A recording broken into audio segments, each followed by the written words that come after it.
All right, today I'm gonna take my Land Cruiser. I'm gonna go ahead and pull out the current ham radio, which is the Icom IC2730. I'm gonna install an older radio, which is an FTM400 from Yaesu. So that's what's gonna happen. The radio is actually under the seat. You can kind of see it there. So seat out, center console out, and back in. So shouldn't be too long of a job. I don't know, we'll find out. All right, so I got the seat out, the center console undone.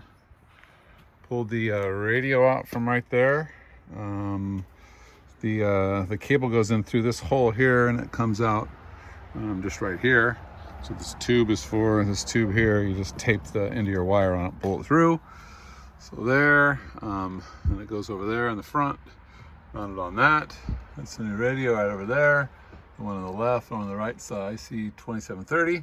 So getting there, it's getting all apart. There's the base of the actual main radio is in that little Ziploc. And the old one is right here. So, all right, back at it. All right, getting her back together here. I have the center console back in. First I have the radio, get them out of the shadow here. Got the radio all sit in there. You can see how the wires come in through the hole right here. They just shoot along right here and pop out again right there. Go underneath this. The head is right there. The speaker's still right there. So it should be good. It's kind of dirty in here. Just have to put the center console back on. I've got, like I said, I've got all the controls connected.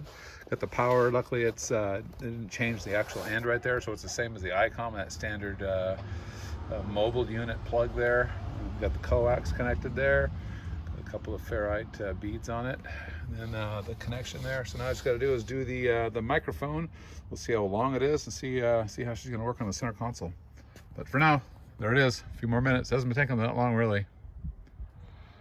All right, got her all installed. Tested it out. She worked. It's all under the seat there, all cleaned up. The only issue I have is this is the Icom hook, and the Yaesu has the other one. So I'll have to get a different one of those things. No big deal. It's all up on there. It's got a local repeater and APRS all set up. It's in there pretty good, I think. Came out okay. Not bad for maybe an hour and a half or something like that. So I installed the original radio, so no big deal. But she's all in there, ready to go. I just have to program it because it's just got some generic stuff on there right now. So anyway, thank you for watching this stupid video.